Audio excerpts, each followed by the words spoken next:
नमस्कार दोस्तों, आप सभी का स्वागत है हमारे YouTube चैनल मान्या लाल किताब रेमेडीज में। आज मैं आपके साथ बात करने जा रहा हूं कुंभ राशि के बारे में और आज का मुख्य टॉपिक होगा सूर्य और राहु की युति, जिसको ज्योतिष शास्त्र में ग्रहण दोष भी कहते हैं। दोस्तों, ये जो युति है ये 14 मार्च 2024 से लेकर 13 अप्रैल 2024 पूरा एक महीने के लिए ये युति बनेगी, जब सूर्य देव कुंभ राशि को छोड़कर मीन राशि में गोचर करेंगे, जहां पर राहु ऑलरेडी विराजमान है लंबे अरसे से। आज हम बात करेंगे कि कुंभ राशि के जातकों के ऊपर इस युति का क्या प्रभाव पड़ेगा, लेकिन इससे पहले मैं थोड़ा सा आपको यह समझा देना चाहता हूं कि ये इस युति को ग्रहण दोष क्यों कहते हैं। हमारे ग्रंथों के मुताबिक जब देवताओं को अमृत पान करवाया गया था भगवान विष्णु के द्वारा, उस समय राहु, जिसको षड्यंत्रकारी ग्रह कहते हैं, जिनकी राक्षसी प्रवृत्ति है, उन्होंने षड्यंत्र के द्वारा देवताओं का लिबास पहनकर और अमृत पान कर लिया था। लेकिन उसी समय सूर्य देव और चंद्र देव ने भगवान विष्णु को कहा था कि ये एक राक्षस है जिसको आपने अमृत पान करवा दिया। तो उसी समय भगवान विष्णु ने सुदर्शन चक्र छोड़कर राहु का जो सिर था वो धड़ से अलग कर दिया। हालांकि अमृत पान करने के बावजूद वो अमर तो हो गए, लेकिन अपने शरीर के दो हिस्से जो हो गए थे, उसकी वजह से जो क्रोध राहु को आया कि उसके अच्छे भले शरीर का क्या हाल जो करवा दिया, तो उसकी जिम्मेदारी उसने सूर्य और राहु के ऊपर निकाली। कहने का भाव, उस समय से जब भी राहु कहीं पर बैठे हों तो उनके अधिकार क्षेत्र के अंदर सूर्य आ जाएं तो या चंद्रमा आ जाए तो वो उनको ग्रहण लगा देते हैं। दोस्तों, ये जो ग्रहण दोष है, ये युति जो है हर एक की कुंडली में बनी है और अलग अलग भावों में बनी है। कहीं पर इस युति का पॉजिटिव परिणाम देखने को मिलेगा तो कहीं पर इस युति का नेगेटिव परिणाम भी देखने को मिलेगा। आज हम बात करते हैं कि कुंभ राशि के किस भाव में ये युति बनी है और कुंभ राशि के जीवन को किस तरह से ये युति प्रभावित करेगी।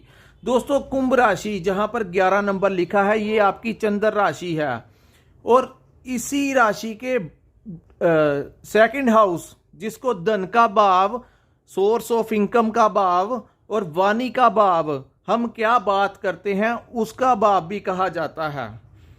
जिस भाव में ये युति बनी है वो आपके धन को और आपकी वाणी को बहुत ज़्यादा प्रभावित करने वाली है। आज हम बात करेंगे कि व्यापारिक लाइफ और जो लोग स्टूडेंट हैं उनके ऊपर और जो लोग नौकरी पेशा हैं उनके ऊपर कैसे असर दिखेगा इस युति का। सबसे पहले मैं आपको ये बताता हूं कि जिन लोगों की कुंडली में राहु की अवस्था अच्छी है या सूर्य की अवस्था अच्छी है, उन लोगों को तो कोई विशेष प्रॉब्लम देखने को नहीं मिलेगी।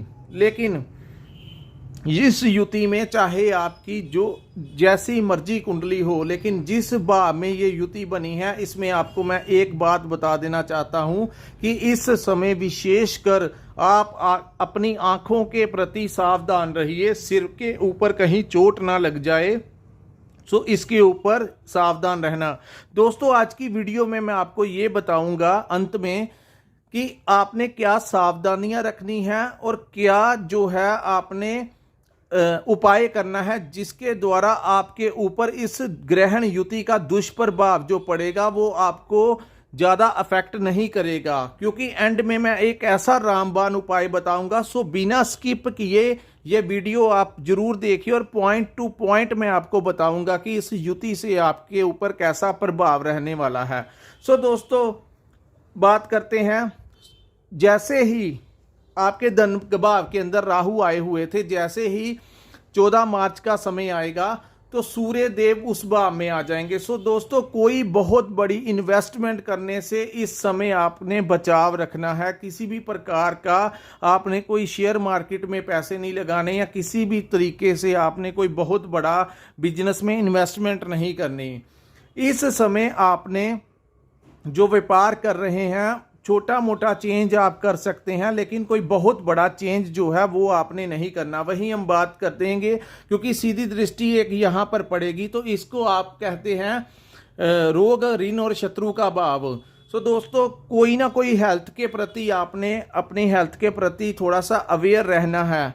कहीं आप ट्रैवलिंग कर रहे हैं तो ड्राइविंग करते हुए सावधान रहें। अगर आप ड्राइविंग करने के लिए बाहर निकले हैं तो सन ग्लासेस जरूर लगाएं, क्योंकि कहीं ना कहीं आपको ये चीज़ें जो हैं प्रभावित करेंगी। पहले जो दिन होंगे, पहले 20 दिन ये युति जो है वो इतना नकारात्मक नहीं रहेगी, लेकिन जब ग्रहण लगेगा दोस्तों, जब अमावस का दिन होगा 8 अप्रैल 2024 को, सूर्य अपना बल छोड़ जाएंगे, तो उस समय कहते हैं कि राहु अपने मुंह के अंदर सूर्य देव को ले लेते हैं, और वो जो 4-5 घंटे का समय होता है, उस समय सूर्य देव को बहुत ज़्यादा कष्ट सहन करना पड़ता है। और इस ग्रहण के समय पृथ्वी और पूरे ब्रह्मांड के ऊपर एक असर देखने को मिलता है, और कोई भी जीव इस असर से बच नहीं सकता।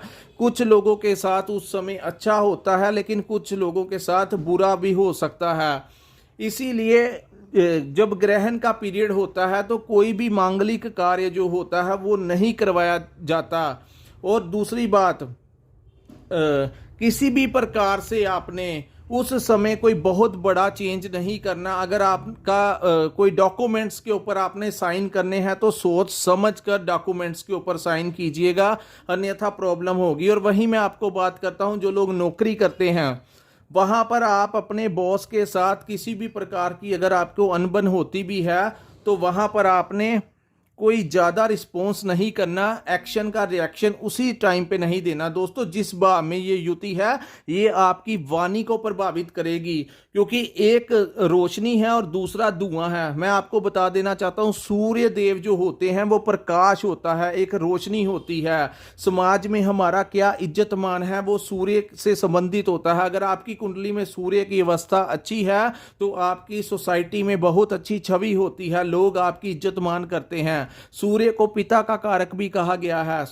जिन लोगों की कुंडली में सूर्य की अवस्था अच्छी होती है तो उन लोगों के पिता की उम्र जो होती है, हेल्थ भी अच्छी रहती है और अच्छी आयु जीते हैं, और उन लोगों को भी बहुत सारा मान सम्मान जो होता है वो मिलता है। वहीं राजनीति से जुड़े होते हैं। दोस्तों, ये युति के दो पहलू हैं। अगर किसी अच्छे भाव में बन जाए तो सरकारी लाभ बहुत ज़्यादा दिलाते हैं, क्योंकि सूर्य को राज दरबार का कारक माना गया है।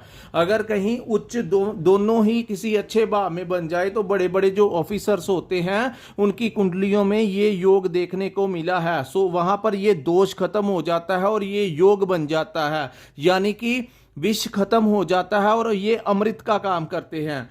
अब मैं बताता हूं दोस्तों, जब ग्रहण का समय होगा, ग्रहण लगेगा 8 अप्रैल को, सो आपने सावधानी क्या यूज करनी है, 6 अप्रैल से लेकर 12 अप्रैल, कहने का भाव 2-3 दिन से पहले इसका असर शुरू हो जाएगा और 2-3 दिन बाद तक इसका असर रहेगा। कोई भी काम आपने नया स्टार्ट नहीं करना, कोई शेयर मार्केट में पैसे नहीं लगाने, किसी की बातों में आकर कोई बहुत बड़ी इन्वेस्टमेंट नहीं करनी। वहीं आपने अगर कोई घर में मांगलिक कार्य है तो उस दौरान आपने उसको पेंडिंग कर देना है। कहीं पर जाना जरूरी है तो आप ध्यानपूर्वक ड्राइव करके जाएं, नहीं तो वो नेक्स्ट वीक के ऊपर, अगले सप्ताह के ऊपर डाल लें, क्योंकि जब 14 अप्रैल आएगी तो सूर्य देव वहां से निकलकर तृतीय भाव में आ जाएंगे, तब बहुत अच्छा हो जाएगा आपके लिए। सो इस समय खास करके आपने अपनी वाणी पर कंट्रोल करना है, क्योंकि ये दोनों ही क्रूर ग्रह हैं। जब रोशनी के ऊपर धुआं आ जाता है, राहु दोस्तों धुआं है, सो जब धुआं रोशनी के ऊपर आ जाता है तो इमेजिन कीजिए कि कहीं से आपको लाइट आ रही है और अचानक से वहां पर धुआं छा गया है, तो इन्वायरमेंट का जो माहौल होता है वो कैसा देखने को मिलता है। सो इसीलिए वो जो समय होगा वो माहौल को, वातावरण को ऐसा कर देगा, आपके मुंह से कोई भी अपशब्द किसी के लिए नहीं निकलना चाहिए। डिस्कशन अगर आपने करनी है तो बड़े वाणी के ऊपर कंट्रोल कीजिए। दोस्तों, वाणी जो होती है उसके लिए आप बुध का भी उपाय कर सकते हैं और ये समय आप सरस्वती माता चालीसा भी पढ़ सकते हैं, वो आपकी सपोर्ट करेंगे। गाय को हरा चारा दिलाजिए, बुध से सपोर्ट लीजिए ताकि आपके दिमाग को और आपकी वाणी को ये राहु और सूर्य की जो युति है वो डिस्टर्ब ज़्यादा ना कर सके। अब मैं आपको ये बताता हूँ कि उस समय के दौरान आपने क्या करना है। दोस्तों, कहते हैं कि कलयुग के अंदर भगवान राम ने हनुमान जी को चिरंजीवी कहा जाता है, और चिरंजीवी भी ऐसे जिनको महाबलशाली कहा जाता है। सूर्य देव उनके गुरु हैं और राहु के साथ भी उनकी लड़ाई हुई थी जब बजरंग बाण छोड़ा था।